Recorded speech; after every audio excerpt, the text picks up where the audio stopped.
அண்ணா பல்கலைக்கழக மறுமதிப்பீடு குறித்த கூடுதல் விவரங்களை வழங்குவதற்காக நமது செய்தியாளர் அபிநயா இணைப்பில் இருக்கிறார். அவரிடம் தகவல்களை கேட்டு பெறலாம்.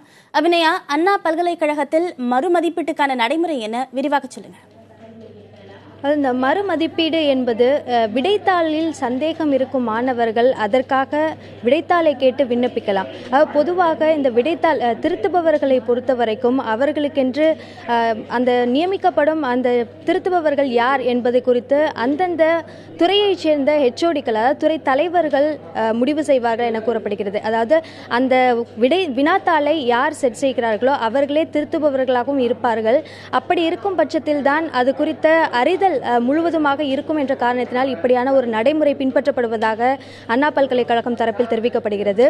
அதனைத் தொடர்ந்து, அதாவது மாணவர்கள் அதற்கு பிறகு திருத்தி முடிவுகள் வெளியான பிறகு அந்த சந்தேகம் இருந்தால் அவர்கள் விடைத்தாளுக்காக விண்ணப்பிக்கலாம். 2013ஆம் ஆண்டு வரை விடைத்தாளை கேட்காமலேயே நேரடியாக மறுமதிப்பீட்டிற்கு மாணவர்கள் விண்ணப்பிக்கலாம் என்ற ஒரு விதி இருந்தது. ஆனால் 2013க்கு பிறகு அது மாற்றப்பட்டிருக்கிறது. இதன் காரணமாக மாணவர்கள் முதலில் மறுமதிப்பீடு செய்ய வேண்டும் என்றால் கட்டாயமாக அவர்களுடைய விடைத்தாள் நகலை பெற்று அதனை சரிபார்த்து விட்டு வேண்டுமென்றால் அதற்கு பிறகு மறுமதிப்பீட்டிற்கு விண்ணப்பிக்கலாம் என்ற ஒரு விதி கொண்டு வரப்பட்டிருக்கிறது.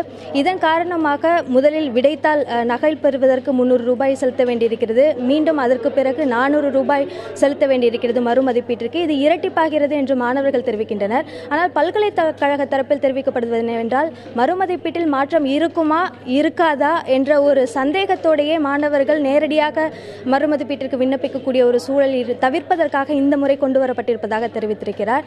தொடர்ந்து இது குறித்து விளக்கம் அளிப்பதற்காக அண்ணா பல்கலைக்கழக தேர்வு கட்டுப்பாட்டாளர் உமா இணைந்திருக்கிறார். அவரிடம் பேசலாம். வணக்கம் அம்மா. இந்த மாணவர்கள் தேவையில்லாமல் இந்த மறுமதிப்பீட்டிற்காக நிர்பந்திக்கப்படுகிறோமோ என்ற ஒரு புகாரை எழுப்புகின்றனர். இது குறித்து உங்களுடைய விளக்கம் என்ன?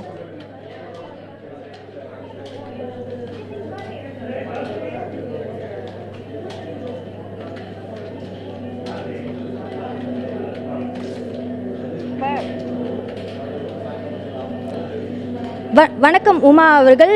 அதாவது இந்த மறுமதிப்பீட்டை பொறுத்த வரைக்கும் தொடர்ந்து இப்போ அவங்க இணைப்பில் இல்லை, தொடர்ந்து பேசலாம். அந்த விதிமுறைகள் என்பது மாணவர்கள் தேவையில்லாமல் மறுமதிப்பீட்டிற்கு நேரடியாக அதிக தொகை செலுத்த வேண்டிய தேவையில்லை என்பதை தவிர்ப்பதற்காகவே விடைத்தாள் நகலை முதலில் விண்ணப்பித்து அவர்கள் பெறுவதற்கான அந்த விதிமுறைகள் கொண்டு வரப்பட்டிருப்பதாக அண்ணா பல்கலைக்கழகம் தரப்பில் தெரிவிக்கப்படுகிறது. இந்த மறுமதிப்பீட்டை பொறுத்த வரைக்கும் அந்தந்த துறை தலைவர்களால் முதலில் யார் அந்த மறுமதிப்பீட்டை செய்ய வேண்டும் என்பது முடிவு செய்யப்படுகிறது. அந்த மறுமதிப்பீட்டில் 15 மதிப்பெண்களில் வித்தியாசம், அதாவது குறைவாகவோ கூடவோ செய்திருந்தால் மீண்டும் மற்றொரு ரீவால்யூஷனுக்கு அவர்களே, அதாவது அந்தந்த துறை தலைவர்களே உத்தரவிடுகின்றனர். எனவே 2 வகையான அந்த மறுமதிப்பீடு செய்யப்பட்டு இறுதியில் அந்த மார்க்குடைய ஆவரேஜ், சராசரி மதிப்பெண் மாணவர்களுக்கு வழங்கப்படுகிறது. அதற்கு பிறகுதான் அந்த மதிப்பீடு, அதாவது ரிவ்யூ என சொல்லப்படக்கூடிய மறுமதிப்பீடு, அதற்கு மாணவர்கள் விண்ணப்பிக்கக்கூடிய ஒரு சூழல் இருக்கிறது. இந்த மாதிரியான ஒரு நடைமுறையை தான் அண்ணா பல்கலைக்கழகம் பின்பற்றி வருகிறது. பத்மபிரியா. அபிநயா, முதல் முறை இந்த விடைத்தாளை திருத்தும் அதே பேராசிரியர் தான் மறுமதிப்பீடு செய்யும் போதும் திருத்துகிறாரா அல்லது அந்த பேராசிரியர்கள் வேறுபடுகிறார்களா? அந்த பேராசிரியர்கள் வேறுபடுகிறார்கள் தான். மேலும் இது குறித்து பேசுவதற்காக மீண்டும் இணைப்பில் அண்ணா பல்கலைக்கழக தேர்வு கட்டுப்பாட்டாளர் உமா இணைந்திருக்கிறார். அவரிடம் பேசலாம். அம்மா வணக்கம். இந்த மறுமதிப்பீடு முறை பொறுத்த வரைக்கும் மாணவர்கள் தாங்கள் தேவையில்லாமல் நிர்பந்திக்கப்படுகிறோம் என்ற ஒரு புகாரை தெரிவித்திருக்கின்றனர். இதற்கு உங்களுடைய விளக்கம் என்ன? ஹலோ, வணக்கம். வணக்கம். வணக்கங்க. மறுமதிப்பீட்டை பொறுத்த வரைக்கும் தேவையில்லாமல் நிர்பந்திக்கப்படுகிறோம் என்ற ஒரு புகாரை மாணவர்கள் முன்வைக்கின்றனர். இதற்கு உங்களுடைய விளக்கம் என்ன? இல்லைங்களா மேடம், இப்போ மொத்தம்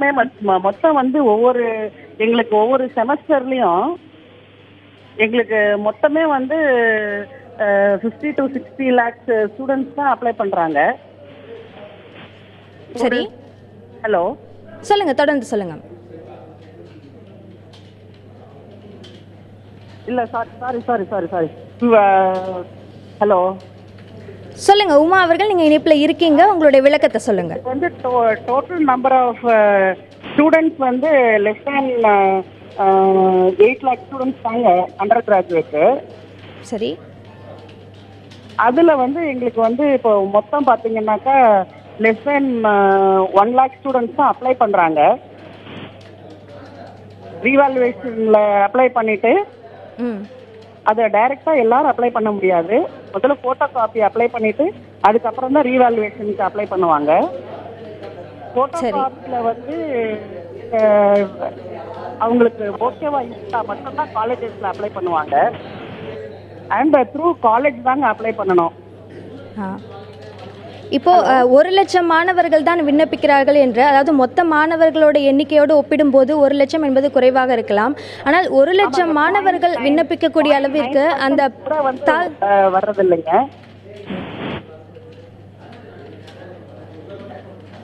ஹலோ, சொல்லுங்க தொடர்ந்து சொல்லுங்க. ஸோ லெஸ் தென் இப்போ நமக்கு ரீவேல்யூவேஷனுக்குன்னு போடுறவங்க பார்த்தீங்கன்னா லெஸ் தென் 50,000 தான் அப்ளை பண்ணுறாங்கங்க. மொத்தம் 12 லட்சம் ஸ்டூடெண்ட்ஸில் 12 லட்சம் ஸ்டூடெண்ட்ஸ் 50,000 ஸ்டூடெண்ட்ஸ் கம்மியாக தாங்க அப்ளை பண்ணுறாங்க.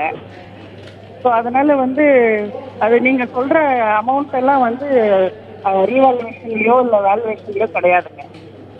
இது அதாவது அண்ணா பல்கலைக்கழகம் தகவல் உரிமை சட்டத்தின்படி அண்ணா பல்கலைக்கழகமே அளித்த தகவல் தான் இது. அதற்கான ஆவணங்கள் அனைத்தும் கையில் இருக்கிறது. அதன் மூலமாகத்தான் இந்த கேள்வியை உங்களிடம் முன்வைக்கிறோம். ஹலோ, அதாவது கடந்த 4 ஆண்டுகளில் இந்த தொகை கிடைத்திருக்கிறது என்ற தகவல் உரிமை சட்டத்தின் மூலம் அண்ணா பல்கலைக்கழகமே அளித்திருக்கிறது. அதன் அடிப்படையில் தான் இந்த கேள்வியை முன்வைக்கிறோம்.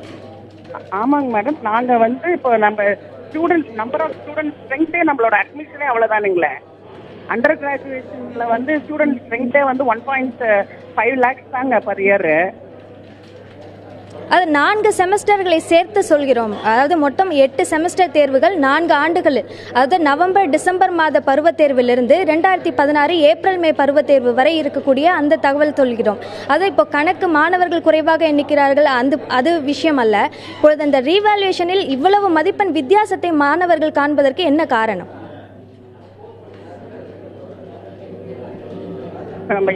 ஹலோ,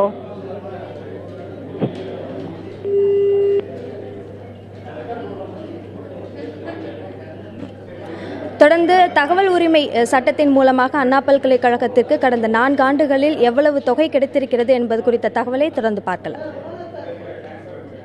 2012ஆம் ஆண்டு நவம்பர் டிசம்பர் பருவத் தேர்வு முதல் 2016ஆம் ஆண்டு ஏப்ரல் மே பருவத் தேர்வு வரை நடைபெற்ற 8 பருவத் தேர்வுகளில் விடைத்தாள் மதிப்பெண்ணில் சந்தேகமடைந்து 10,27,068 மாணவர்கள் விடைத்தாள் நகலுக்காக விண்ணப்பித்துள்ளனர். 16,92,007 தாள்கள் மாணவர்களால் கோரப்பட்டுள்ளன. இதன் மூலம் 54,01,70,100 ரூபாய் வருவாய் கிடைத்துள்ளது.